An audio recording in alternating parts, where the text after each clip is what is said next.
María Magdalena es la mensajera, la apóstol de los apóstoles. ¿De dónde vino? ¿Quién es? Y de pronto desaparece. Unos textos secretos ocultos bajo tierra durante siglos podrían revelar quién era realmente para Jesucristo. Los evangelios secretos consideraban a María Magdalena como uno de los principales apóstoles. En un texto llamado Evangelio de Felipe, se dice que Jesús amaba a María Magdalena y que la solía besar en... Falta texto. ¿Qué peligrosa verdad ocultará María Magdalena para que ella y sus discípulos hayan provocado la ira de la Iglesia e incluso una cruzada? Mire donde mire, veo enemigos de María Magdalena. Cuando veo que alguien genera tanto rechazo, sé que es importante. María Magdalena nos dijo que Jesucristo había resucitado. Ella es la persona más importante del Nuevo Testamento. Se podría afirmar que María Magdalena fue la madre del cristianismo.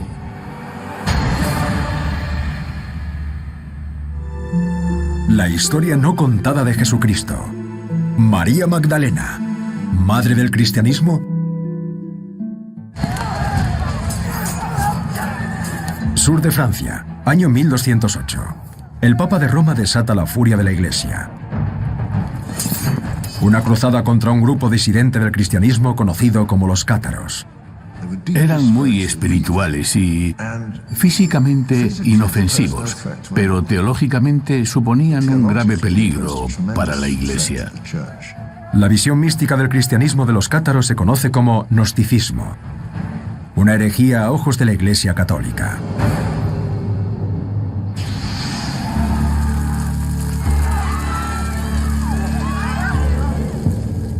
Todos insistían en que el conocimiento era el camino de la salvación, no la fe en Cristo, sino el conocimiento de los verdaderos secretos que Jesús reveló.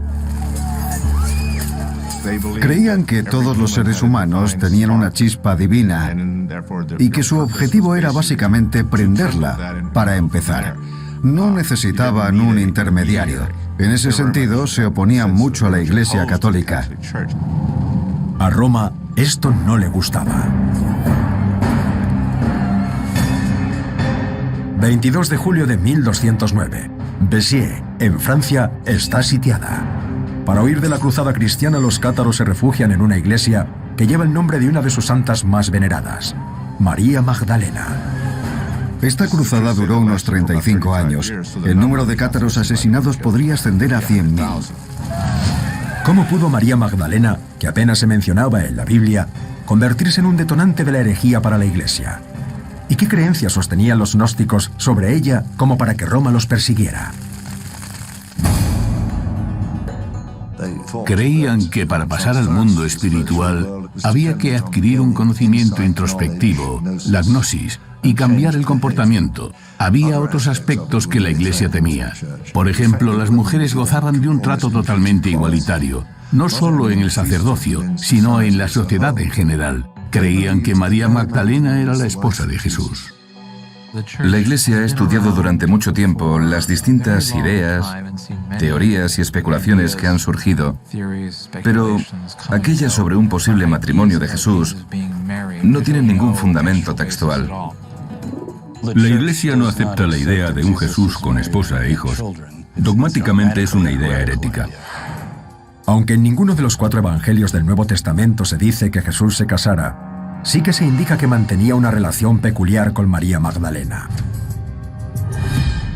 Su papel en los principios del cristianismo empieza en el Evangelio según San Marcos, cuando aparece en la crucifixión. En los evangelios, María Magdalena es el personaje más enigmático. No se la menciona hasta las últimas horas de la vida de Jesús. Él está en la cruz. Y Marcos, el primer evangelista, dice que en la cruz estaba María Magdalena y otra María. La menciona a ella antes y es la primera vez que oímos hablar de ella. Pasado el sábado, María Magdalena, María la madre de Santiago y Salomé compraron perfumes para ir a ungirlo. San Marcos, capítulo 16, versículo 1. Iba a ungir el cuerpo con otras 2 mujeres cercanas.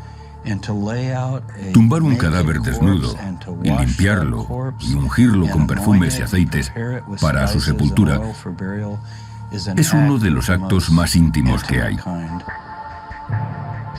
Si lo piensas, es algo muy intrigante. ¿De dónde viene? ¿Quién es? ¿Por qué asume este rol? Y la única explicación que parece clara es la intimidad. Es parte de la familia. Y 3 días después, cuando visita la tumba de Jesús y constata su resurrección, su reacción inmediata es buscarlo. Me encanta el Evangelio según San Juan, sobre todo cuando Magdalena quiere tocar a Jesús. Me parece muy emotivo. Si la persona que amas volviera de pronto a vivir, ¿no querrías tocar su cuerpo para asegurarte de que no es un espejismo? Históricamente está comprobado que María Magdalena fue la primera que dijo que Jesús ya no estaba muerto, que había resucitado de entre los muertos. Se podría afirmar que María Magdalena fue la madre del cristianismo. Y de pronto desaparece. Entonces, si es la primera testigo de la resurrección, que según el Evangelio lo es la primera que dice haber visto a Jesús vivo. ¿Y por qué desaparece de pronto? Esto hace sospechar que algo pasaba, pero el Nuevo Testamento se queda ahí. Hay que consultar otras fuentes para conocer el resto de la historia. 2000 años después de la muerte de Cristo, María Magdalena reaparece en otras fuentes, perdidas durante siglos. Los evangelios gnósticos secretos enterrados en el desierto egipcio. Estos textos no solo dan más importancia a María Magdalena, sino que muestran una diversidad mucho mayor en las creencias cristianas primitivas, reprimida por la Iglesia.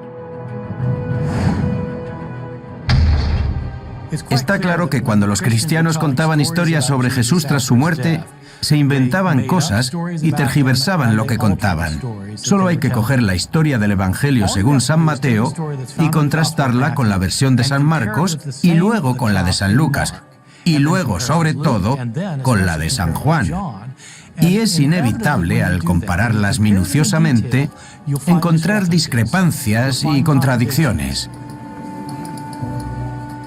A lo largo de los 2000 años de la historia del cristianismo, ha habido una purga sistemática de las historias que no cuadraban, o las imágenes de Jesús que diferían de la imagen ortodoxa. Los llamados evangelios gnósticos secretos, que probablemente daten de la misma época que los de Mateo, Marcos, Lucas y Juan, presentan una imagen sorprendentemente nueva de la relación de Magdalena y Jesús. María Magdalena tiene un papel importantísimo. Es la compañera de Jesús. No hay solo un texto, hay media docena.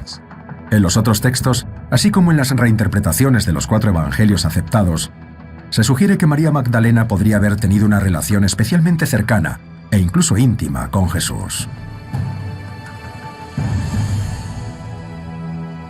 La mayoría de los cristianos tradicionalistas dan por hecho que Jesús era soltero y célibe.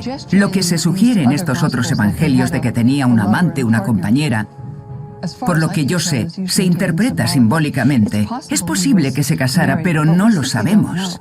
Quizá la relación que sugieren los evangelios gnósticos no es la que se podría pensar. En un texto llamado Evangelio de Felipe, se dice que Jesús amaba a María Magdalena y que la solía besar, lo que deja entrever que había algo más. Es una de las figuras más enigmáticas del Nuevo Testamento. Ni siquiera se conoce el origen de su nombre. Pero es aquí, en Israel, cerca de los lugares de Galilea, donde rezaba Jesús, de donde, según algunos, procede María Magdalena, del pueblo de Magdala. Ahora mismo estamos en la primera sinagoga de Galilea, datada de principios del siglo I después de Cristo. En Magdala, la arqueóloga Dina Gorni cree estar encontrando pistas de la verdadera identidad de María Magdalena y su papel en el sacerdocio de Jesús. En este lugar hay muchas pistas sobre María Magdalena y su vida. Sabemos dónde vivía, la calle que frecuentaba, las monedas que usaba. Esta excavación, este hallazgo, presenta una imagen muy colorida de su vida y del lugar en el que vivía y de su época. La búsqueda de Gorni de la verdadera María Magdalena la llevó hasta las ruinas de una sinagoga de 2000 años de antigüedad, en un lugar que podía haber visitado Jesús. Normalmente las sinagogas se construían en el centro de la ciudad, pero aquí es diferente. Está ubicada a las afueras, cerca de Cafarnaúm, que sabemos por los textos cristianos que frecuentaba Jesús. Mirad qué cerca está. Es tan evidente que no se puede ignorar. En este lugar estuvieron María Magdalena y Jesús, aquí, en Israel, cerca del mar de Galilea. Y este era su lugar de encuentro, y su comunidad especial vivía aquí, en esta sinagoga. Es increíble. La hipótesis de Jesús y Magdalena juntos en Magdala, predicando para los conversos, es una teoría fascinante. Pero 2 milenios después de su muerte, la verdadera relación de Magdalena con Jesús y su papel en el auge del cristianismo sigue siendo una incógnita. Lo que sabemos por los evangelios es que era seguramente la discípula más importante de Jesús. Fue la testigo de la resurrección y la que la comunicó a los apóstoles.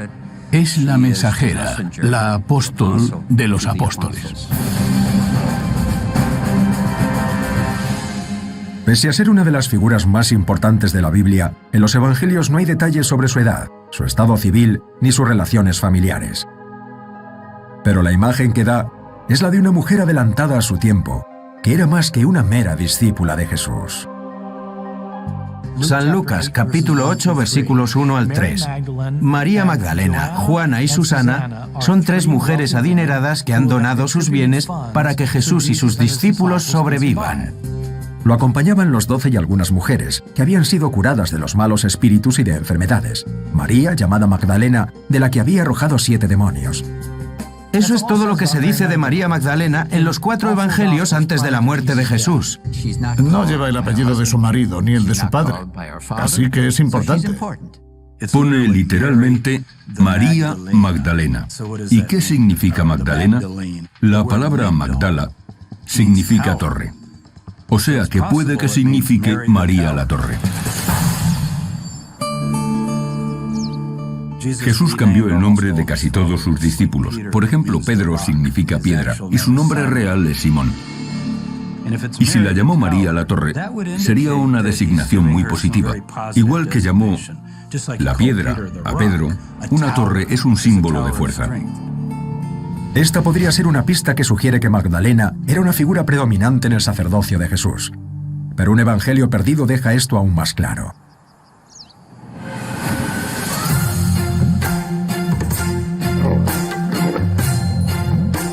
...1954... Nag Hammadi, Egipto. Unos agricultores locales descubren algo impactante en el desierto que podría revelar la importancia de María Magdalena. Un grupo de hombres estaba excavando para sacar abono y de pronto encontraron una vasija. Y dentro de la vasija había 13 libros. Estos libros contenían una colección de escritos. Cada libro era una pequeña antología. En total había 52 escritos en los libros. Los estudiosos se asombraron porque era una colección de escritos gnósticos y muchos de ellos eran inéditos. Fue un descubrimiento que transformó nuestro conocimiento del cristianismo primitivo, porque hasta entonces lo que sabíamos de los gnósticos nos había llegado de los escritos de sus enemigos, los padres de la Iglesia. Se cree que los textos encontrados en el Alto Egipto se enterraron en el siglo IV, seguramente para preservarlos, y lo hizo alguien que sabía que al obispo de Egipto no le gustaban. Estos evangelios gnósticos de la época de los evangelios canónicos que conocemos muestran una cara totalmente distinta del cristianismo primitivo, una cara que no sobrevivió. Estos textos presentan una visión radicalmente diferente de la relación entre María Magdalena y Jesús. Era una discípula con muchísima influencia. Los evangelios secretos consideraban a María Magdalena una discípula y seguidora clave de Jesús, una persona privilegiada de su círculo más íntimo, pero los evangelios del Nuevo Testamento siempre insisten en que Magdalena no formaba parte de ese círculo. El círculo íntimo eran Pedro, Santiago y Juan, y los evangelios que retratan solo a los hombres como figuras de autoridad en las iglesias son los únicos que han sobrevivido. El Nuevo Testamento lo escribieron hombres para hombres y sobre hombres. y contiene afirmaciones muy negativas sobre las mujeres, especialmente en las cartas de San Pablo. A medida que la Iglesia se fue desarrollando, creo que la aplicación de estas estructuras fue un reflejo de lo que les rodeaba. En el siglo II, el creciente movimiento de seguidores de Jesús recibe cada vez más ataques de Roma. Los cristianos son encarcelados, asesinados e incluso arrojados a los leones en el Coliseo. Cuando los detenían, los hostigaban, los golpeaban, los perseguían en los mercados, los torturaban y asesinaban solo por ser cristianos. El obispo Ireneo de Lyon se propuso unificar las creencias de los primeros grupos cristianos y así unificar su poder. El obispo Ireneo dijo: ciñámonos a los principios básicos de la fe cristiana, en los que todos creen a un común denominador, y unámonos.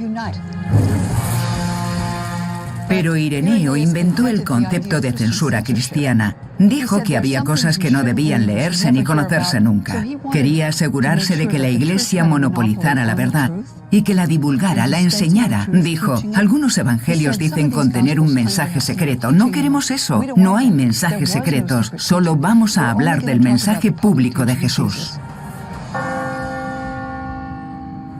Además de atacar a los gnósticos, Ireneo estableció los evangelios que, para él, presentaban mejor el mensaje público de Jesús. Entre el 180 y el 185 impuso que hubiera únicamente 4 evangelios. No podía haber ni más ni menos que 4. Tenían que ser estos 4. Esta lógica probablemente no convenza al lector moderno. Ireneo dijo que tenía que haber 4 evangelios porque el evangelio de Cristo lo habían propagado desde las 4 esquinas de la tierra a los 4 vientos del paraíso. Tenían que ser 4. Mateo, Marcos, Lucas y Juan.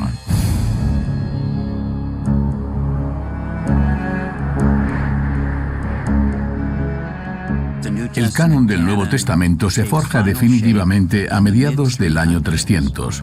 Por aquel entonces, el cristianismo ya es la religión dominante del Imperio Romano, y por tanto sus roles de liderazgo cristianos son básicamente masculinos, igual que los roles del imperio en general. En los siguientes 1500 años, Mateo, Marcos, Lucas y Juan tuvieron la última palabra sobre Cristo. Los evangelios gnósticos y su visión radical de María Magdalena y las enseñanzas de Jesús se enterraron literalmente.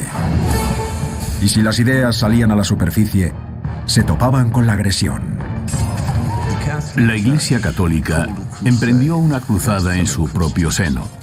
Se permitía violar, saquear y robar.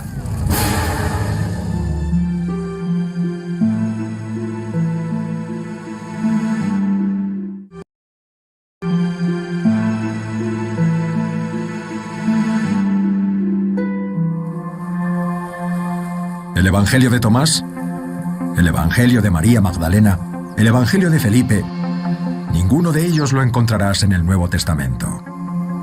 Estos evangelios gnósticos, algunos datados del siglo I, presentan una imagen de Jesús drásticamente diferente a la de la Iglesia ortodoxa.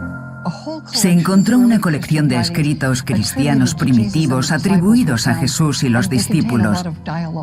Contenían mucho diálogo, como lo que Jesús le dijo a María Magdalena, lo que le dijo a Pedro, y también lo que les dijo a sus discípulos después de resucitar.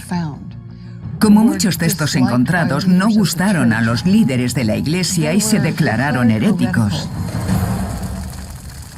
Pero los evangelios gnósticos retratan de forma muy diferente la relación de Jesús con María Magdalena. En un texto llamado Evangelio de Felipe, se dice que Jesús amaba a María Magdalena y que solía besarla en... Falta texto. Por desgracia, hay un agujero en el texto justo al final de la frase. Seguramente pondría en la boca o algo así, lo que deja entrever que había algo más. Pero había algo más amenazante para la doctrina de la Iglesia que la insinuación de que Jesús y Magdalena eran pareja. El retrato de Magdalena como una líder esencial del movimiento cristiano primitivo. María Magdalena aparece como una discípula especial. Era la mujer que conocía todo. En muchísimos textos es alguien muy cercano a Jesús que conocía muy a fondo su mensaje. Esa visión de Magdalena está totalmente suprimida en las iglesias ortodoxas. Creo que María Magdalena era simplemente una de las seguidoras devotas de Jesús. En los evangelios se habla de unas mujeres que seguían a Jesús. Jesús admitía a personas que un profesor de religión o un rabino no admitirían. Jesús era radical en su inclusión de los marginados sociales: los pobres, los enfermos y las mujeres. En los primeros momentos del cristianismo verás que Jesús hablaba con las mujeres de una forma que ofendía a sus discípulos. Muchas personas que secundaron el movimiento eran mujeres. ¿Pero era María Magdalena una seguidora o una líder del movimiento? Hay un evangelio gnóstico entero que lleva su nombre. El Evangelio de Magdalena empieza con el lamento y el desánimo de los apóstoles tras la muerte de Jesús. Les preocupa mucho que, como han matado a Jesús, también los maten a ellos. Tienen miedo y la única que se muestra valiente es Magdalena. Los anima y habla con ellos y actúa como un apóstol. El Evangelio de Magdalena es uno de los primeros evangelios gnósticos que la retrata como una de las depositarias de las revelaciones de Jesús que ella narra a los discípulos varones antes de que se pongan a discutir entre ellos si es posible que Jesús haya hecho depositaria a una mujer. Pedro dice: hermana, dinos las palabras del Salvador que recuerdes, pues te apreciaba más que a las demás mujeres. Ella responde: Pedro, os contaré algunas cosas que me reveló y os ocultaba. Y dice: lo que está oculto para vosotros, os lo anunciaré. Y Pedro, furioso, se pregunta: ¿ha hablado con una mujer sin que lo sepamos? ¿Es que la ha preferido a nosotros? En este evangelio la respuesta es sí. Y Pedro se ofende mucho. Otro discípulo dice: Pedro, siempre has sido muy irascible. Ahora te veo tratando a una mujer como si fuera un adversario. Es que el Salvador la conoce perfectamente. Por esto la amó más que a nosotros. Al final del Evangelio de Magdalena todos dicen: Magdalena puede venir a predicar, y se van juntos a predicar. Este Evangelio no está en el Nuevo Testamento porque apoya la idea de una mujer líder, portavoz y maestra. María Magdalena es, sin lugar a dudas, la persona más importante del Nuevo Testamento. La mejor interpretación de Jesús no es como cristiano. Jesús no era alguien que creía en su propia muerte y resurrección, sino un profeta judío. Era de familia judía, se crió en un entorno judío, era culturalmente judío, cumplía la ley judía, fue maestro judío y al final se le consideró un Mesías judío. Jesús era un judío del siglo I en Palestina. La muerte de Jesús es lo que importa en las fuentes cristianas. Jesús murió por los pecados del hombre y Dios lo resucitó de entre los muertos. Todo se basa en la muerte y la resurrección de Cristo. Para ser cristiano, tienes que creer que Jesús murió en la cruz por nuestros pecados y que al tercer día resucitó de entre los muertos. Si crees eso, eres cristiano. Pero ¿quién nos dijo que Jesús había resucitado de entre los muertos al tercer día y que el sepulcro estaba vacío? Fue María Magdalena. Por eso es la verdadera fundadora del cristianismo. Es posible que Magdalena estuviera en el círculo más íntimo. Ninguna de las fuentes que describen a María como alguien muy cercano a Jesús gustan a Pedro. Por tanto, las fuentes se dividen entre las que apoyan a Pedro pero no a Magdalena y las que apoyan a Magdalena pero no a Pedro. Algunas de estas últimas, como el Evangelio de Magdalena, en el que ella habla por sí misma, representaban un tipo de texto que no podía sobrevivir en una organización cada vez más dominada por hombres y donde al final del siglo II solo estaba gobernada por hombres. No creo que los padres fundadores pretendieran restringir la importancia de las mujeres en la Iglesia, simplemente necesitaban predicar un mensaje sencillo.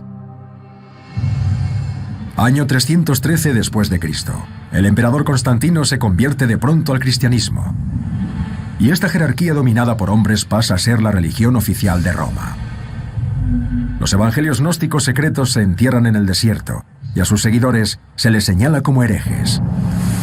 Respecto a María Magdalena, la palabra de Dios hará que pase de ser una santa a una pecadora. En el movimiento cristiano primitivo se la consideraba la apóstol de los apóstoles e incluso una discípula muy querida. Pero el 14 de septiembre del año 591, el Papa Gregorio I llama a Magdalena otra cosa: prostituta. Podemos asociarlo a Gregorio I y su sermón sobre María Magdalena, en el que la mete en el saco de las mujeres de la calle, una pecadora que unge los pies de Jesús en el Evangelio según San Lucas. Es obvio, hermanos, que la mujer usó antes el ungüento para perfumar su carne en actos prohibidos. Y empezó a asociarse a María Magdalena con la historia de la mujer de la calle, una pecadora que ungía los pies de Jesús. Eso la convirtió en prostituta. Esta interpretación cobró mucha importancia y se convirtió en la interpretación oficial desde la Edad Media hasta hoy, porque la gente da por hecho que María Magdalena era la prostituta. Si preguntaras por la calle ahora, ¿qué sabes de María Magdalena? Te aseguro que 9 de cada 10 personas dirían, ¿no era una prostituta que Jesús salvó o algo así? Su reputación se arruinó y creo que sigue dando esa imagen. Varias generaciones de poetas y pintores han destacado la sexualidad de Magdalena. Su pelo largo y pelirrojo, cayendo en cascada sobre su cuerpo desnudo, se ha usado como metáfora de la tentación y la redención. Hasta en las representaciones de la crucifixión, las mujeres se cubren el pelo con pañuelos tradicionales u otras prendas. Pero María Magdalena no. Ella lleva el pelo suelto, lo que algunos expertos interpretan como el símbolo de la mujer pecadora. En Occidente ha arraigado la idea de que María Magdalena era una prostituta. Se ha olvidado que no lo era.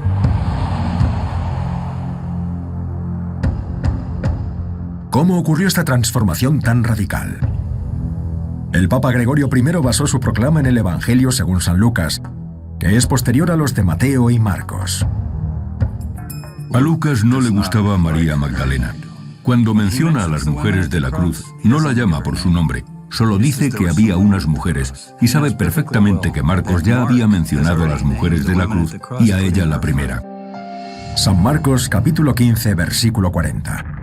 Entre ellas estaba María Magdalena y María, la madre de Santiago. Entonces Lucas cuenta una historia sobre una mujer pecadora que va a una comida a la que está invitado Jesús y la pone básicamente como una prostituta. No se la llama por su nombre y le lava los pies con sus lágrimas y los seca con sus cabellos. Sería algo muy inapropiado por parte de un hombre de aquella sociedad permitir esta clase de comportamientos. Y el anfitrión de la comida critica a Jesús y piensa, si este fuera profeta sabría que esta que le toca es una pecadora, pero no parece importarle. Es una mujer sin nombre, no es María Magdalena, no se la llama así. Fue después cuando la gente dijo, claro, esa mujer tiene que ser ella. Su figura se convirtió en una mezcla entre la que encuentra el sepulcro vacío y la mujer de mala fama que ungió los pies de Jesús. Es una caída en picado de Magdalena respecto a la elevada posición que ocupa en los evangelios secretos. ¿Qué pudo motivar que un papa, 500 años después de la muerte de Cristo, transformara a Magdalena de una santa en una humilde pecadora? Sabemos que el cristianismo desarrolló de una forma curiosa esta teoría de que los pecadores pueden arrepentirse, y especialmente las prostitutas. Eso sí, una vez que la conviertes en pecadora, es una pecadora. Una vez que haces eso, le quitas casi todas sus facultades y cualidades redentoras, y ya no puede ser la fundadora del cristianismo, porque no es más que una prostituta. Esto afecta al cristianismo en que le quita todas las posibilidades de ser la líder cercana a Jesús, porque es una amenaza. Si Jesús realmente puso en una posición de liderazgo a una mujer junto a Pedro, Santiago, Juan y los demás apóstoles, esto podría reescribir totalmente la fundación del cristianismo. Las mujeres ocuparían de pronto un lugar dominante de conocimiento espiritual, de intimidad y cercanía con Jesús. Magdalena es una discípula importantísima de Jesús y una de las razones es esa especie de antagonismo en el Nuevo Testamento y luego en el tradicional rechazo posterior de Magdalena. En el Nuevo Testamento ya se describe como una mujer con 7 demonios. Supongo que eso no es un piropo. Después, fuera del Nuevo Testamento, se la equipara con una prostituta. Y mire donde mire, veo enemigos de María Magdalena. Cuando veo que alguien genera tanto rechazo, sé que es importante.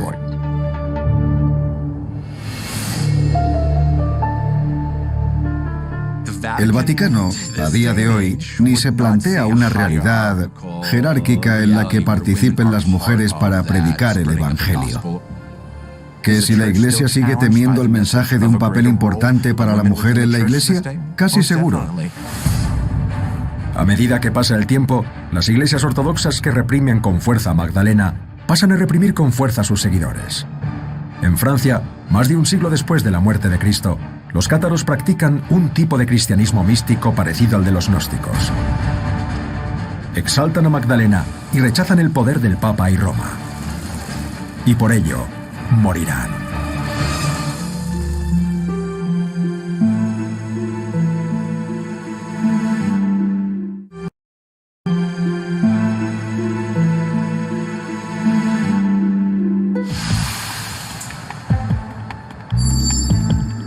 En el siglo VI, la imagen de María Magdalena había sufrido una transformación radical.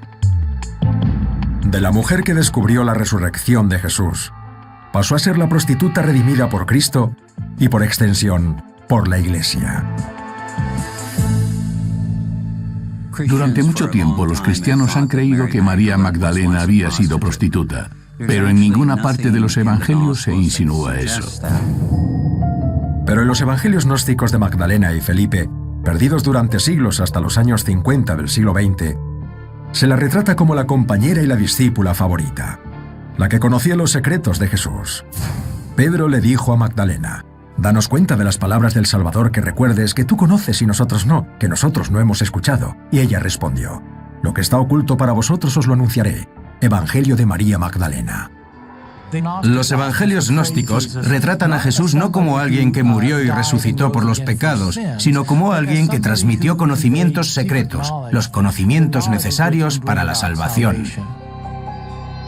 Estos textos les parecieron peligrosos a los padres de la Iglesia ortodoxa primitiva. Cuando el cristianismo se convirtió en la religión estatal de Roma en el 313 después de Cristo, los evangelios gnósticos se enterraron literalmente. Pero sus enseñanzas y sus visiones no ortodoxas de María Magdalena y Jesús se transmitieron de generación en generación. En el siglo XIII, en el sur de Francia, tuvo su apogeo un grupo disidente del cristianismo conocido como los cátaros.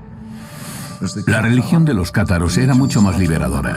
Decían: podéis cambiar vuestro comportamiento, podéis aprender, podéis progresar a vuestro ritmo, no hay presión. Vuestra única obligación es viajar y educar a la gente. Los cátaros eran muy firmes en el principio femenino. Su figura más sagrada era seguramente María Magdalena. Exaltaban a Magdalena y creían que era la esposa de Jesús.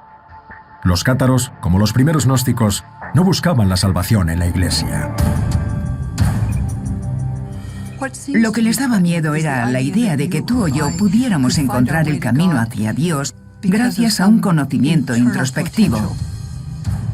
Si puedes hacerlo tú solo, no necesitas a la Iglesia, ni al obispo, ni los sacramentos. Eso es peligroso para una institución que se presenta como la única vía hacia la salvación. Estas creencias pusieron a los cátaros en el punto de mira del Vaticano y del Papa Inocencio III.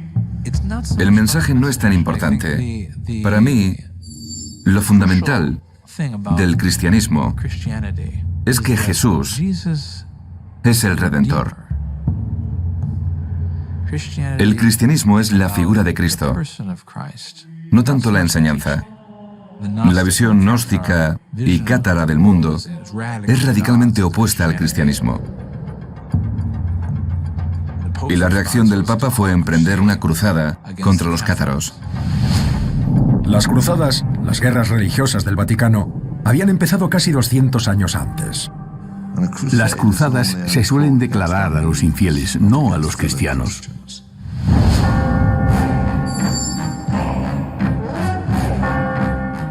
Querían expulsar a los cátaros y el ataque que lanzaron fue muy despiadado. Llegaron y tomaron la primera ciudad que se encontraron. Aniquilaron a todos los hombres, mujeres y niños, sin excepción. Te podían matar o bien quemar vivo. Los metían en jaulas y prendían fuego a las jaulas. Así que aquello no era... En realidad no intentaron imponer la democracia ni nada parecido.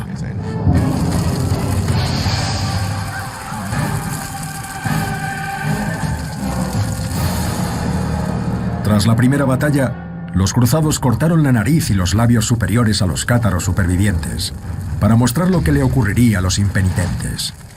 Se permitía robar, violar, ultrajar, matar y saquear. La guerra duró 30 años con una brutalidad increíble. Antes de lanzar su ataque a los cátaros atrincherados en la iglesia de Santa María Magdalena, el legado papal Arnaldo Amalric dijo a los cruzados: «Matadlos a todos, Dios reconocerá a los suyos».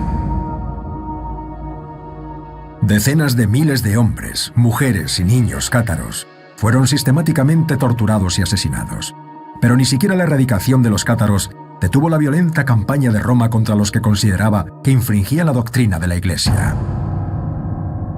La Iglesia instauró la Inquisición y su régimen de tortura, intimidación y violencia, que duró otros 60 años. Más tarde, se usó contra los herejes y los judíos en España. Según el Nuevo Testamento, María Magdalena presencia la resurrección de Cristo. Después desaparece y no se la vuelve a mencionar en la Biblia. No consta en ningún lado dónde fue María Magdalena después de la muerte de Jesús. Y creo que a la Iglesia no le interesa especialmente averiguarlo. Pero según la Iglesia Ortodoxa griega, María Magdalena, ahora considerada santa, viajó a Éfeso, lo que hoy es Turquía, tras la muerte de Jesús, junto con María, la madre de Jesús, y vivió allí hasta su muerte. Yo, como historiador, no me pillo los dedos y digo que no se sabe. Según las fuentes más antiguas, desapareció. Lo que sí tenemos son historias de los siglos III y IV sobre ella como misionera, viajando y predicando en distintas partes del mundo. Según una historia que salió a la luz en la Edad Media, Magdalena huyó de la persecución romana en un pequeño barco y llegó hasta lo que se convertiría después en la cuna de los cátaros, el sur de Francia. La referencia más antigua de la llegada de Magdalena al sur de Francia data de alrededor del siglo X. María Magdalena llegó a un lugar llamado Sainte-Marie-de-la-Mer, que significa Santa María del Mar, y después fue a Marsella, donde vivió años junto al mar predicando el Evangelio. Y por último vino aquí, donde vivió hasta su muerte unos 30 años. Aquí, en Sambón, la historia continúa. Vivió sola en una cueva, llorando la pérdida de Jesús. Esta historia está tan arraigada que algunos creen que los restos que aquí yacen son los suyos.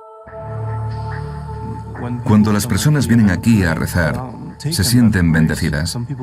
Algunos lloran y no saben por qué. Sienten la presencia de María Magdalena. Creo que las leyendas posteriores que la sitúan en Francia o en Europa no tienen mucha credibilidad. No puedo demostrar que no fuera a Francia, pero si se examinara el supuesto sepulcro de María Magdalena en Francia, si se datara de alguna forma y se demostrara que tiene más años de los que se piensa, eso sería otra historia.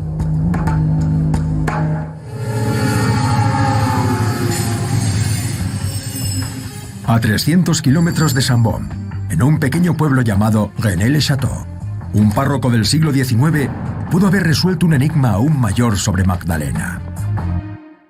Bienvenidos a la iglesia de Rennes-le-Château, el núcleo del misterio y de la intriga de los últimos 40, 50 años. Aquí, en este simbolismo tan extraño, está la clave de los enigmas. Este pueblo de solo 100 habitantes recibe cada año la visita de miles de personas. Vienen aquí por el misterio que rodea al párroco del siglo XIX, Béganier-Saunier. Se supone que encontró una serie de documentos durante la restauración de la iglesia que le llevaron al tesoro. Esto era enormemente bochornoso para la iglesia, que compró su silencio. La hipótesis es que Saunier encontró unos documentos secretos que revelaban la verdadera relación de María Magdalena y Jesús.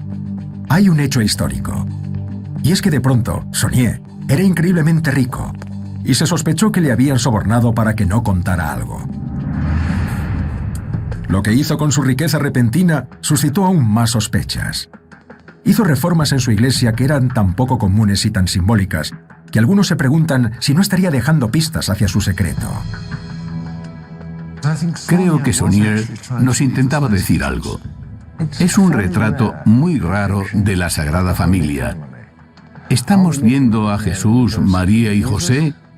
¿O estamos viendo a Jesús, su esposa, María Magdalena y sus 2 hijos? A Jesús lo aclamaron como el rey de los judíos cuando llegó a Jerusalén, o sea, que le correspondía tener herederos. También hay una estatua de una mujer embarazada ante la cruz. Yo creo que la mujer embarazada ante la cruz es Magdalena.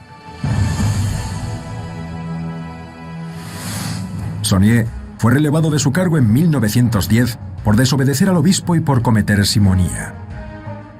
Pero consiguió construir un nuevo anejo de la iglesia, una torre a la que llamó la Torre Magdala. ¿Sería una referencia al posible nombre que le puso Jesús a María? ¿Intentaba Saunier decir con las imágenes y la arquitectura lo que la iglesia no le dejaba decir con palabras? Lo que supiera o descubriera Saunier murió con él. Saunier se llevó el secreto a la tumba. Pero 50 años después, la iglesia decidió hablar sobre Magdalena. 1969, Roma. Tras el Concilio Vaticano II del Papa Pablo VI, se publica una revisión de la doctrina eclesiástica oficial. María Magdalena no volverá a retratarse como una prostituta.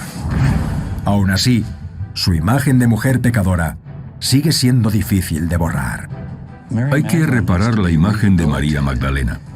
Hay que devolverle el estatus que reflejan los evangelios. Todos los hombres huyeron de la crucifixión. San Marcos dice que todos lo abandonaron. Solo las mujeres de la cruz, con María Magdalena a la cabeza, fueron fieles a Jesús hasta el final. Si miramos lo que sabemos hoy sobre María Magdalena, creo que estamos mucho mejor que hace 100 años. Tenemos textos nuevos que no sabíamos ni que existían. Un evangelio de María Magdalena, un evangelio de Felipe, los hechos de Felipe y otros documentos donde se menciona a Magdalena. Ponen en entredicho toda la estructura de la forma en la que ha aprendido a pensar la gente. Lo que estos evangelios alternativos nos permiten ver es que no hay una única historia sobre Jesús, ni una única versión, ni siquiera una versión compuesta, sino que hay muchas. Esto hace reflexionar mucho. María Magdalena es la mensajera, la apóstol de los apóstoles. ¿De dónde vino? ¿Quién es? Y de pronto desaparece.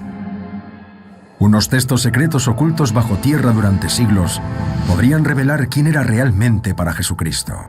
Los evangelios secretos consideraban a María Magdalena como uno de los principales apóstoles. En un texto llamado Evangelio de Felipe, se dice que Jesús amaba a María Magdalena y que la solía besar en... Falta texto. ¿Qué peligrosa verdad ocultará María Magdalena para que ella y sus discípulos hayan provocado la ira de la Iglesia e incluso una cruzada? Mire donde mire, veo enemigos de María Magdalena. Cuando veo que alguien genera tanto rechazo, sé que es importante. María Magdalena nos dijo que Jesucristo había resucitado. Ella es la persona más importante del Nuevo Testamento. Se podría afirmar que María Magdalena fue la madre del cristianismo.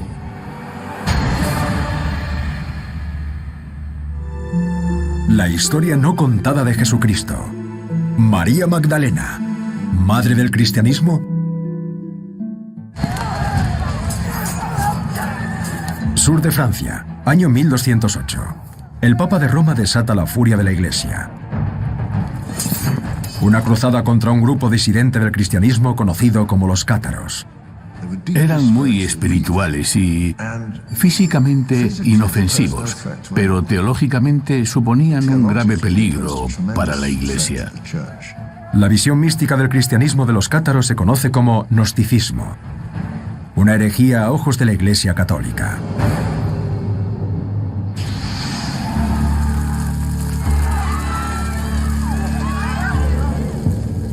Todos insistían en que el conocimiento era el camino de la salvación, no la fe en Cristo, sino el conocimiento de los verdaderos secretos que Jesús reveló. Creían que todos los seres humanos tenían una chispa divina y que su objetivo era básicamente prenderla para empezar. No necesitaban un intermediario. En ese sentido, se oponían mucho a la Iglesia católica. A Roma esto no le gustaba. 22 de julio de 1209. Béziers, en Francia, está sitiada. Para huir de la cruzada cristiana, los cátaros se refugian en una iglesia que lleva el nombre de una de sus santas más veneradas, María Magdalena. Esta cruzada duró unos 35 años. El número de cátaros asesinados podría ascender a 100.000. ¿Cómo pudo María Magdalena, que apenas se mencionaba en la Biblia, convertirse en un detonante de la herejía para la Iglesia? ¿Y qué creencias sostenían los gnósticos sobre ella como para que Roma los persiguiera? Creían que para pasar al mundo espiritual había que adquirir un conocimiento introspectivo, la gnosis, y cambiar el comportamiento. Había otros aspectos que la Iglesia temía. Por ejemplo, las mujeres gozaban de un trato totalmente igualitario, no solo en el sacerdocio, sino en la sociedad en general. Creían que María Magdalena era la esposa de Jesús. La Iglesia ha estudiado durante mucho tiempo las distintas ideas, teorías y especulaciones que han surgido, pero aquellas sobre un posible matrimonio de Jesús no tienen ningún fundamento textual. La Iglesia no acepta la idea de un Jesús con esposa e hijos. Dogmáticamente es una idea herética. Aunque en ninguno de los 4 evangelios del Nuevo Testamento se dice que Jesús se casara, sí que se indica que mantenía una relación peculiar con María Magdalena. Su papel en los principios del cristianismo empieza en el Evangelio según San Marcos, cuando aparece en la crucifixión. En los evangelios, María Magdalena es el personaje más enigmático. No se la menciona hasta las últimas horas de la vida de Jesús. Él está en la cruz. Y Marcos, el primer evangelista, dice que en la cruz estaba María Magdalena y otra María. La menciona a ella antes y es la primera vez que oímos hablar de ella. Pasado el sábado, María Magdalena, María la madre de Santiago y Salomé compraron perfumes para ir a ungirlo. San Marcos, capítulo 16, versículo 1. Iba a ungir el cuerpo con otras 2 mujeres cercanas. Tumbar un cadáver desnudo y limpiarlo y ungirlo con perfumes y aceites para su sepultura es uno de los actos más íntimos que hay. Si lo piensas, es algo muy intrigante. ¿De dónde viene? ¿Quién es? ¿Por qué asume este rol? Y la única explicación que parece clara es la intimidad. Es parte de la familia.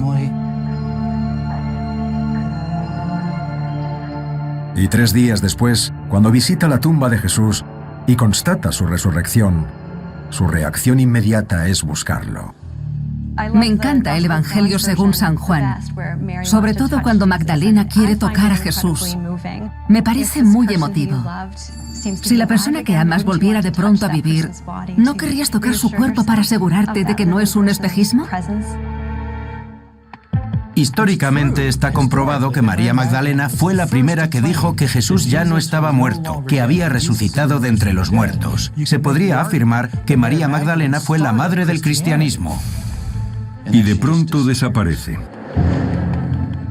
Entonces, si es la primera testigo de la resurrección, que según el Evangelio lo es la primera que dice haber visto a Jesús vivo. ¿Y por qué desaparece de pronto? Esto hace sospechar que algo pasaba, pero el Nuevo Testamento se queda ahí. Hay que consultar otras fuentes para conocer el resto de la historia. 2000 años después de la muerte de Cristo, María Magdalena reaparece en otras fuentes, perdidas durante siglos. Los evangelios gnósticos secretos enterrados en el desierto egipcio. Estos textos no solo dan más importancia a María Magdalena, sino que muestran una diversidad mucho mayor en las creencias cristianas primitivas, reprimida por la Iglesia. Está claro que cuando los cristianos contaban historias sobre Jesús tras su muerte, se inventaban cosas y tergiversaban lo que contaban. Solo hay que coger la historia del Evangelio según San Mateo y contrastarla con la versión de San Marcos y luego con la de San Lucas y luego, sobre todo, con la de San Juan. Y es inevitable, al compararlas minuciosamente, encontrar discrepancias y contradicciones. A lo largo de los 2000 años de la historia del cristianismo, ha habido una purga sistemática de las historias que no cuadraban, o las imágenes de Jesús que diferían de la imagen ortodoxa. Los llamados evangelios gnósticos secretos, que probablemente daten de la misma época que los de Mateo, Marcos, Lucas y Juan, presentan una imagen sorprendentemente nueva de la relación de Magdalena y Jesús. María Magdalena tiene un papel importantísimo. Es la compañera de Jesús. No hay solo un texto, hay media docena. En los otros textos, así como en las reinterpretaciones de los 4 evangelios aceptados, se sugiere que María Magdalena podría haber tenido una relación especialmente cercana e incluso íntima con Jesús. La mayoría de los cristianos tradicionalistas dan por hecho que Jesús era soltero y célibe. Lo que se sugiere en estos otros evangelios de que tenía un amante, una compañera, por lo que yo sé, se interpreta simbólicamente. Es posible que se casara, pero no lo sabemos. Quizá la relación que sugieren los evangelios gnósticos no es la que se podría pensar. En un texto llamado Evangelio de Felipe, se dice que Jesús amaba a María Magdalena y que la solía besar, lo que deja entrever que había algo más. Es una de las figuras más enigmáticas del Nuevo Testamento. Ni siquiera se conoce el origen de su nombre. Pero es aquí, en Israel, cerca de los lugares de Galilea, donde rezaba Jesús, de donde, según algunos, procede María Magdalena, del pueblo de Magdala. Ahora mismo estamos en la primera sinagoga de Galilea, datada de principios del siglo I después de Cristo. En Magdala, la arqueóloga Dina Gorni cree estar encontrando pistas de la verdadera identidad de María Magdalena y su papel en el sacerdocio de Jesús. En este lugar hay muchas pistas sobre María Magdalena y su vida. Sabemos dónde vivía, la calle que frecuentaba, las monedas que usaba. Esta excavación, este hallazgo, presenta una imagen muy colorida de su vida y del lugar en el que vivía y de su época. La búsqueda de Gorni de la verdadera María Magdalena la llevó hasta las ruinas de una sinagoga de 2000 años de antigüedad, en un lugar que podía haber visitado Jesús.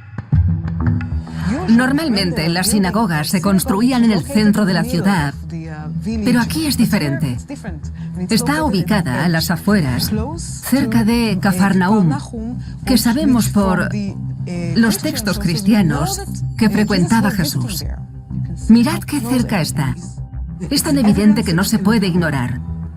En este lugar estuvieron María Magdalena y Jesús, aquí, en Israel, cerca del mar de Galilea. Y este era su lugar de encuentro, y su comunidad especial vivía aquí, en esta sinagoga. Es increíble.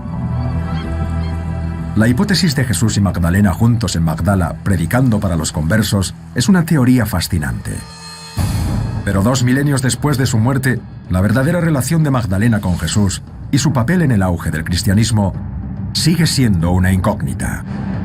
Lo que sabemos por los evangelios es que era seguramente la discípula más importante de Jesús. Fue la testigo de la resurrección y la que la comunicó a los apóstoles. Es la mensajera, la apóstol de los apóstoles. Pese a ser una de las figuras más importantes de la Biblia, en los evangelios no hay detalles sobre su edad, su estado civil ni sus relaciones familiares. Pero la imagen que da es la de una mujer adelantada a su tiempo, que era más que una mera discípula de Jesús. San Lucas, capítulo 8, versículos 1 al 3. María Magdalena, Juana y Susana son 3 mujeres adineradas que han donado sus bienes para que Jesús y sus discípulos sobrevivan. Lo acompañaban los 12 y algunas mujeres, que habían sido curadas de los malos espíritus y de enfermedades. María, llamada Magdalena, de la que había arrojado 7 demonios. Eso es todo lo que se dice de María Magdalena en los 4 evangelios antes de la muerte de Jesús. No lleva el apellido de su marido ni el de su padre, así que es importante. Pone literalmente María Magdalena. ¿Y qué significa Magdalena? La palabra Magdala significa torre. O sea que puede que signifique María la torre. Jesús cambió el nombre de casi todos sus discípulos. Por ejemplo, Pedro significa piedra y su nombre real es Simón. Y si la llamó María la torre, sería una designación muy positiva. Igual que llamó la piedra a Pedro, una torre es un símbolo de fuerza. Esta podría ser una pista que sugiere que Magdalena era una figura predominante en el sacerdocio de Jesús. Pero un evangelio perdido deja esto aún más claro.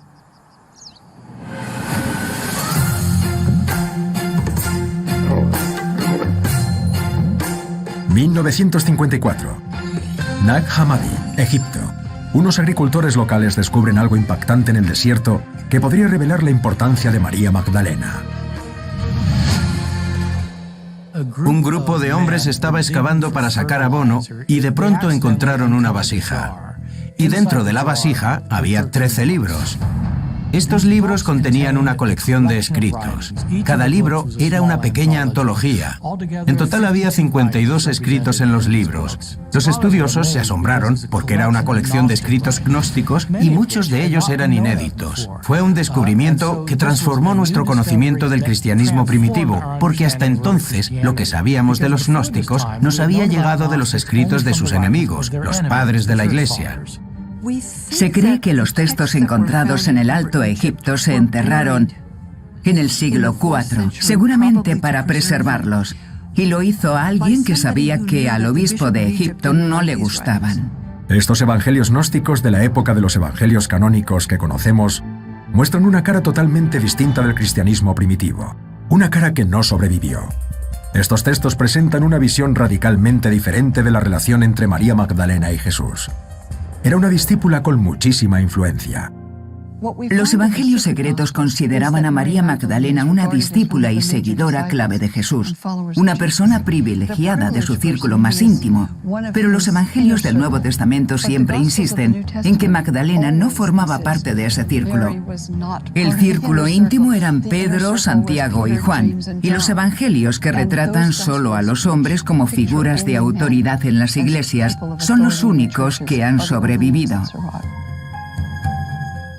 El Nuevo Testamento lo escribieron hombres para hombres y sobre hombres, y contiene afirmaciones muy negativas sobre las mujeres, especialmente en las cartas de San Pablo. A medida que la Iglesia se fue desarrollando, creo que la aplicación de estas estructuras fue un reflejo de lo que les rodeaba. En el siglo II, el creciente movimiento de seguidores de Jesús recibe cada vez más ataques de Roma. Los cristianos son encarcelados, asesinados e incluso arrojados a los leones en el Coliseo. Cuando los detenían, los hostigaban, los golpeaban, los perseguían en los mercados, los torturaban y asesinaban solo por ser cristianos. El obispo Ireneo de Lyon se propuso unificar las creencias de los primeros grupos cristianos y así unificar su poder. El obispo Ireneo dijo: ciñámonos a los principios básicos de la fe cristiana, en los que todos creen a un común denominador y unámonos. Pero Ireneo inventó el concepto de censura cristiana. Dijo que había cosas que no debían leerse ni conocerse nunca. Quería asegurarse de que la Iglesia monopolizara la verdad y que la divulgara, la enseñara. Dijo: algunos evangelios dicen contener un mensaje secreto. No queremos eso. No hay mensajes secretos. Solo vamos a hablar del mensaje público de Jesús. Además de atacar a los gnósticos, Ireneo estableció los evangelios que, para él, presentaban mejor el mensaje público de Jesús. Entre el 180 y el 185 impuso que hubiera únicamente 4 evangelios. No podía haber ni más ni menos que 4. Tenían que ser estos 4.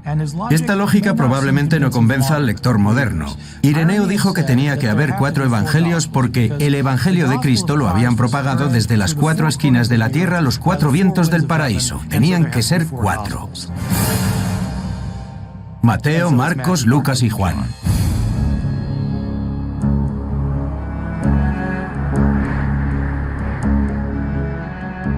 El canon del Nuevo Testamento se forja definitivamente a mediados del año 300.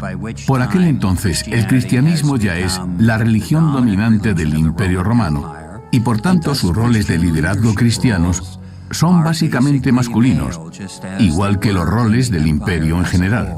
En los siguientes 1500 años, Mateo, Marcos, Lucas y Juan tuvieron la última palabra sobre Cristo.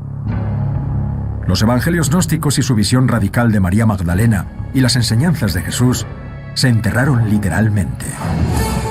Y si las ideas salían a la superficie, se topaban con la agresión. La Iglesia Católica emprendió una cruzada en su propio seno. Se permitía violar, saquear y robar.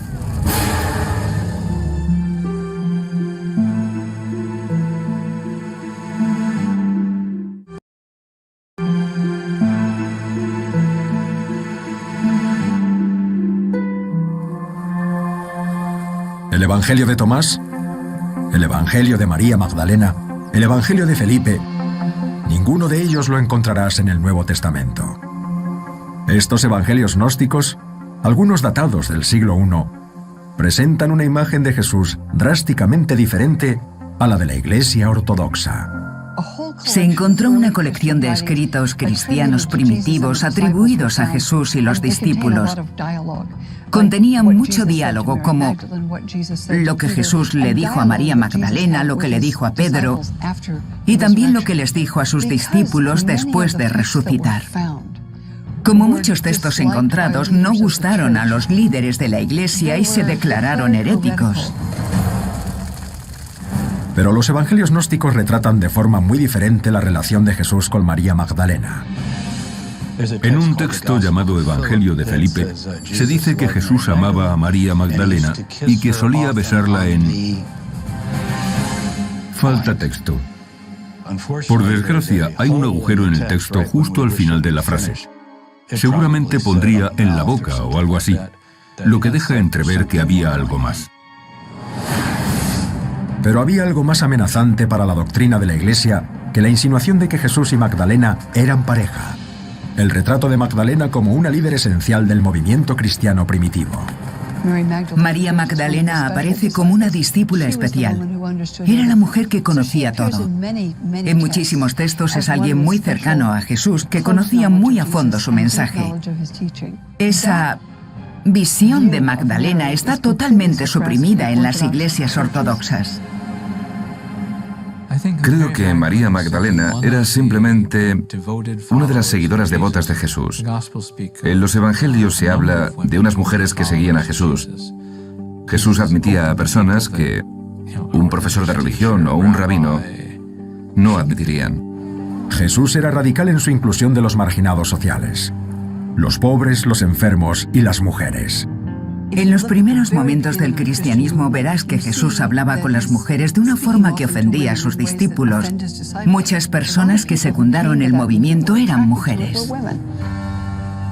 ¿Pero era María Magdalena una seguidora o una líder del movimiento? Hay un evangelio gnóstico entero que lleva su nombre. El Evangelio de Magdalena empieza con el lamento y el desánimo de los apóstoles tras la muerte de Jesús. Les preocupa mucho que, como han matado a Jesús, también los maten a ellos. Tienen miedo y la única que se muestra valiente es Magdalena. Los anima y habla con ellos y actúa como un apóstol. El Evangelio de Magdalena es uno de los primeros evangelios gnósticos que la retrata como una de las depositarias de las revelaciones de Jesús que ella narra a los discípulos varones antes de que se pongan a discutir entre ellos si es posible que Jesús haya hecho depositaria a una mujer. Pedro dice, hermana, dinos las palabras del Salvador que recuerdes, pues te apreciaba más que a las demás mujeres. Ella responde, Pedro, os contaré algunas cosas que me reveló y os ocultaba. Y dice, lo que está oculto para vosotros, os lo anunciaré. Y Pedro, furioso, se pregunta, ¿ha hablado con una mujer sin que lo sepamos? ¿Es que la ha preferido a nosotros? En este evangelio la respuesta es sí. Y Pedro se ofende mucho. Otro discípulo dice, Pedro, siempre has sido muy irascible. Ahora te veo tratando a una mujer como si fuera un adversario. Es que el Salvador la conoce perfectamente. Por esto la amó más que a nosotros. Al final del evangelio de Magdalena todos dicen, Magdalena puede venir a predicar. Y se van juntos a predicar. Este evangelio no está en el Nuevo Testamento porque apoya la idea de una mujer líder, portavoz y maestra. María Magdalena es, sin lugar a dudas, la persona más importante del Nuevo Testamento. La mejor interpretación de Jesús no es como cristiano. Jesús no era alguien que creía en su propia muerte y resurrección, sino un profeta judío. Era de familia judía, se crió en un entorno judío, era culturalmente judío, cumplía la ley judía, fue maestro judío y al final se le consideró un Mesías judío. Jesús era un judío del siglo I en Palestina.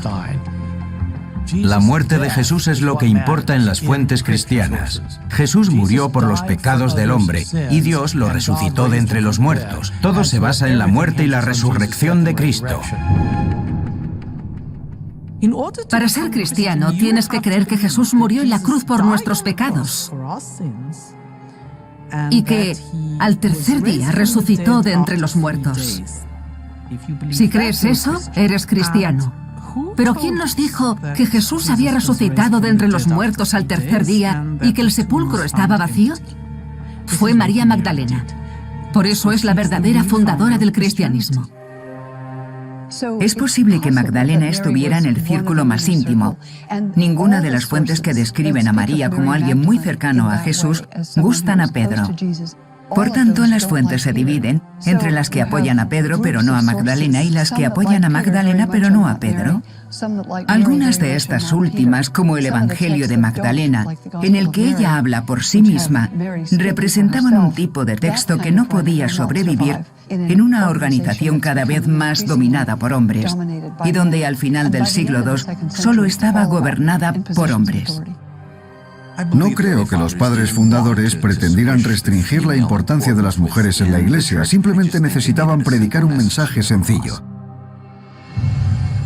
Año 313 después de Cristo. El emperador Constantino se convierte de pronto al cristianismo. Y esta jerarquía dominada por hombres pasa a ser la religión oficial de Roma. Los evangelios gnósticos secretos se entierran en el desierto y a sus seguidores se les señala como herejes. Respecto a María Magdalena, la palabra de Dios hará que pase de ser una santa a una pecadora. En el movimiento cristiano primitivo se la consideraba la apóstol de los apóstoles e incluso una discípula muy querida. Pero el 14 de septiembre del año 591, el Papa Gregorio I llama a Magdalena otra cosa: prostituta. Podemos asociarlo a Gregorio I y su sermón sobre María Magdalena, en el que la mete en el saco de las mujeres de la calle, una pecadora que unge los pies de Jesús en el Evangelio según San Lucas. Es obvio, hermanos, que la mujer usó antes el ungüento para perfumar su carne en actos prohibidos. Y empezó a asociarse a María Magdalena con la historia de la mujer de la calle, una pecadora que ungía los pies de Jesús. Eso la convirtió en prostituta. Esta interpretación cobró mucha importancia y se convirtió en la interpretación oficial desde la Edad Media hasta hoy, porque la gente da por hecho que María Magdalena era la prostituta. Si preguntaras por la calle ahora, ¿qué sabes de María Magdalena? Te aseguro que 9 de cada 10 personas dirían, ¿no era una prostituta que Jesús salvó o algo así? Su reputación se arruinó y creo que sigue dando esa imagen. Varias generaciones de poetas y pintores han destacado la sexualidad de Magdalena. Su pelo largo y pelirrojo, cayendo en cascada sobre su cuerpo desnudo, se ha usado como metáfora de la tentación y la redención. Hasta en las representaciones de la crucifixión, las mujeres se cubren el pelo con pañuelos tradicionales u otras prendas. Pero María Magdalena no. Ella lleva el pelo suelto, lo que algunos expertos interpretan como el símbolo de la mujer pecadora. En Occidente ha arraigado la idea de que María Magdalena era una prostituta. Se ha olvidado que no lo era.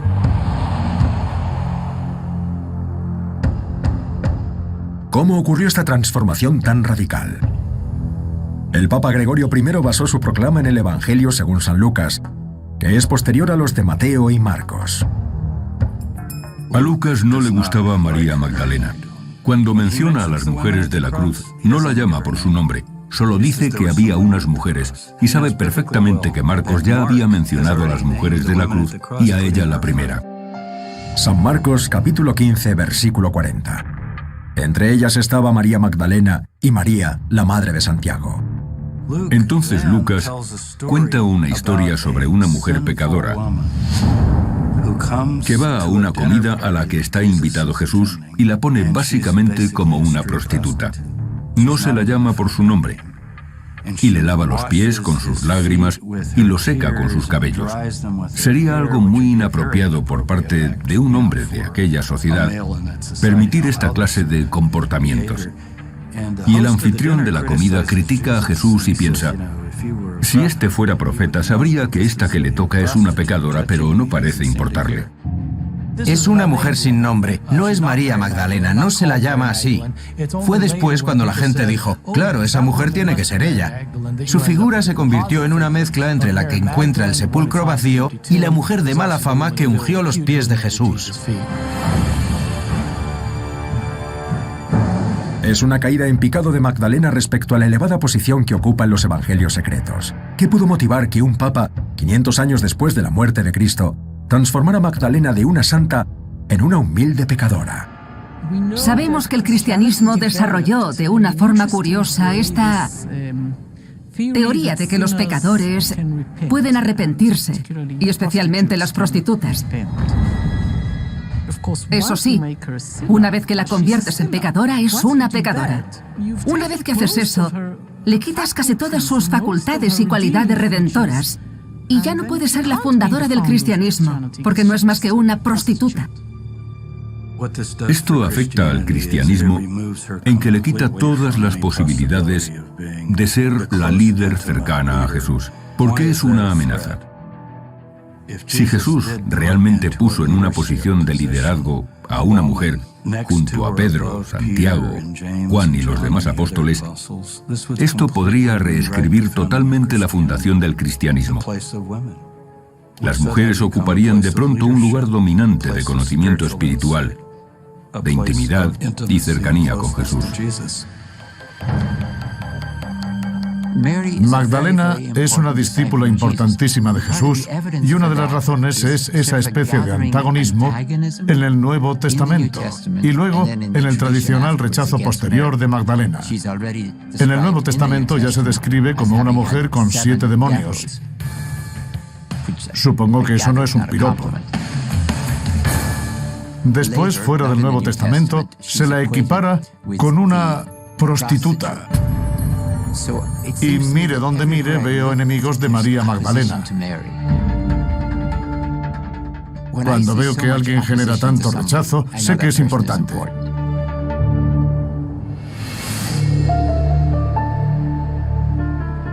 El Vaticano, a día de hoy, ni se plantea una realidad jerárquica en la que participen las mujeres para predicar el Evangelio. ¿Que si la Iglesia sigue temiendo el mensaje de un papel importante para la mujer en la Iglesia? Casi seguro. A medida que pasa el tiempo, las iglesias ortodoxas que reprimen con fuerza a Magdalena pasan a reprimir con fuerza a sus seguidores. En Francia, más de un siglo después de la muerte de Cristo, los cátaros practican un tipo de cristianismo místico parecido al de los gnósticos. Exaltan a Magdalena y rechazan el poder del Papa y Roma. Y por ello, morirán.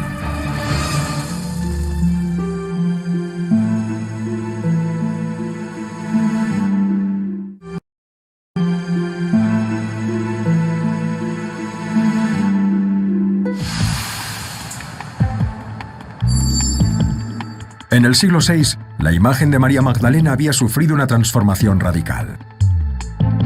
De la mujer que descubrió la resurrección de Jesús, pasó a ser la prostituta redimida por Cristo y, por extensión, por la Iglesia. Durante mucho tiempo los cristianos han creído que María Magdalena había sido prostituta, pero en ninguna parte de los evangelios se insinúa eso. Pero en los evangelios gnósticos de Magdalena y Felipe, perdidos durante siglos hasta los años 50 del siglo XX, se la retrata como la compañera y la discípula favorita, la que conocía los secretos de Jesús. Pedro le dijo a Magdalena: «Danos cuenta de las palabras del Salvador que recuerdes que tú conoces y nosotros no, que nosotros no hemos escuchado». Y ella respondió: «Lo que está oculto para vosotros os lo anunciaré». Evangelio de María Magdalena. Los evangelios gnósticos retratan a Jesús no como alguien que murió y resucitó por los pecados, sino como alguien que transmitió conocimientos secretos, los conocimientos necesarios para la salvación. Estos textos les parecieron peligrosos a los padres de la Iglesia ortodoxa primitiva. Cuando el cristianismo se convirtió en la religión estatal de Roma en el 313 después de Cristo, los evangelios gnósticos se enterraron literalmente. Pero sus enseñanzas y sus visiones no ortodoxas de María Magdalena y Jesús se transmitieron de generación en generación. En el siglo XIII, en el sur de Francia, tuvo su apogeo un grupo disidente del cristianismo conocido como los cátaros. La religión de los cátaros era mucho más liberadora. Decían: podéis cambiar vuestro comportamiento, podéis aprender, podéis progresar a vuestro ritmo, no hay presión. Vuestra única obligación es viajar y educar a la gente. Los cátaros eran muy firmes en el principio femenino. Su figura más sagrada era seguramente María Magdalena. Exaltaban a Magdalena y creían que era la esposa de Jesús. Los cátaros, como los primeros gnósticos, no buscaban la salvación en la Iglesia. Lo que les daba miedo era la idea de que tú o yo pudiéramos encontrar el camino hacia Dios gracias a un conocimiento introspectivo. Si puedes hacerlo tú solo, no necesitas a la Iglesia, ni al obispo, ni los sacramentos. Eso es peligroso para una institución que se presenta como la única vía hacia la salvación. Estas creencias pusieron a los cátaros en el punto de mira del Vaticano y del Papa Inocencio III. El mensaje no es tan importante. Para mí, lo fundamental del cristianismo es que Jesús es el Redentor. El cristianismo es la figura de Cristo, no tanto la enseñanza. La visión gnóstica y cátara del mundo es radicalmente opuesta al cristianismo. Y la reacción del Papa fue emprender una cruzada contra los cátaros. Las cruzadas, las guerras religiosas del Vaticano, habían empezado casi 200 años antes. Las cruzadas se suelen declarar a los infieles, no a los cristianos.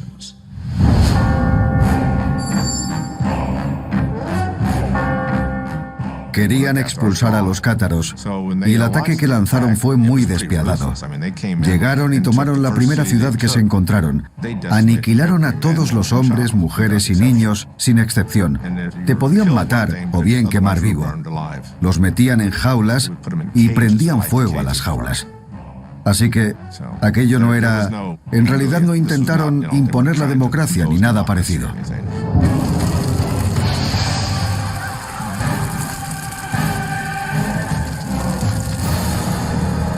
Tras la primera batalla, los cruzados cortaron la nariz y los labios superiores a los cátaros supervivientes, para mostrar lo que le ocurriría a los impenitentes. Se permitía robar, violar, ultrajar, matar y saquear. La guerra duró 30 años con una brutalidad increíble. Antes de lanzar su ataque a los cátaros atrincherados en la iglesia de Santa María Magdalena, el legado papal Arnaldo Amalric dijo a los cruzados: «Matadlos a todos, Dios reconocerá a los suyos». Decenas de miles de hombres, mujeres y niños cátaros fueron sistemáticamente torturados y asesinados. Pero ni siquiera la erradicación de los cátaros detuvo la violenta campaña de Roma contra los que consideraba que infringían la doctrina de la Iglesia. La Iglesia instauró la Inquisición y su régimen de tortura, intimidación y violencia, que duró otros 60 años. Más tarde, se usó contra los herejes y los judíos en España. Según el Nuevo Testamento, María Magdalena presencia la resurrección de Cristo. Después desaparece y no se la vuelve a mencionar en la Biblia. No consta en ningún lado dónde fue María Magdalena después de la muerte de Jesús. Y creo que a la Iglesia no le interesa especialmente averiguarlo.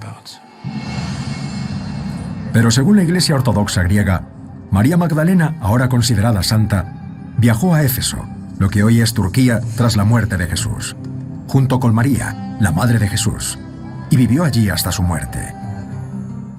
Yo, como historiador, no me pillo los dedos y digo que no se sabe. Según las fuentes más antiguas, desapareció. Lo que sí tenemos son historias de los siglos III y IV sobre ella como misionera, viajando y predicando en distintas partes del mundo. Según una historia que salió a la luz en la Edad Media, Magdalena huyó de la persecución romana en un pequeño barco y llegó hasta lo que se convertiría después en la cuna de los cátaros, el sur de Francia. La referencia más antigua de la llegada de Magdalena al sur de Francia data de alrededor del siglo X.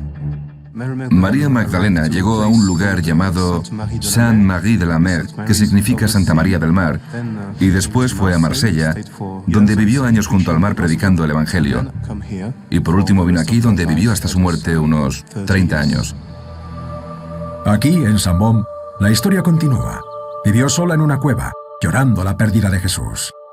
Esta historia está tan arraigada que algunos creen que los restos que aquí yacen son los suyos. Cuando las personas vienen aquí a rezar, se sienten bendecidas. Algunos lloran y no saben por qué. Sienten la presencia de María Magdalena. Creo que las leyendas posteriores que la sitúan en Francia o en Europa no tienen mucha credibilidad. No puedo demostrar que no fuera a Francia, pero si se examinara el supuesto sepulcro de María Magdalena en Francia, si se datara de alguna forma y se demostrara que tiene más años de los que se piensa, eso sería otra historia.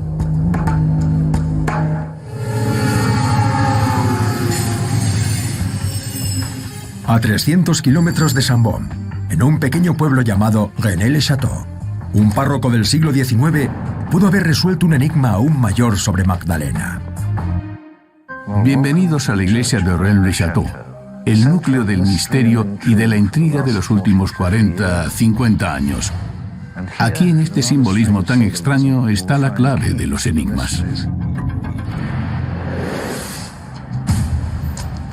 Este pueblo de solo 100 habitantes recibe cada año la visita de miles de personas. Vienen aquí por el misterio que rodea al párroco del siglo XIX, Begagné-Saunier. Se supone que encontró una serie de documentos durante la restauración de la iglesia que le llevaron al tesoro. Esto era enormemente bochornoso para la iglesia, que compró su silencio. La hipótesis es que Saunier encontró unos documentos secretos que revelaban la verdadera relación de María Magdalena y Jesús. Hay un hecho histórico, y es que de pronto Saunier era increíblemente rico, y se sospechó que le habían sobornado para que no contara algo. Lo que hizo con su riqueza repentina suscitó aún más sospechas. Hizo reformas en su iglesia que eran tan poco comunes y tan simbólicas, que algunos se preguntan si no estaría dejando pistas hacia su secreto. Creo que Saunier nos intentaba decir algo. Es un retrato muy raro de la Sagrada Familia. ¿Estamos viendo a Jesús, María y José? ¿O estamos viendo a Jesús, su esposa, María Magdalena y sus dos hijos? A Jesús lo aclamaron como el rey de los judíos cuando llegó a Jerusalén, o sea, que le correspondía tener herederos.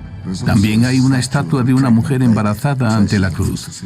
Yo creo que la mujer embarazada ante la cruz es Magdalena.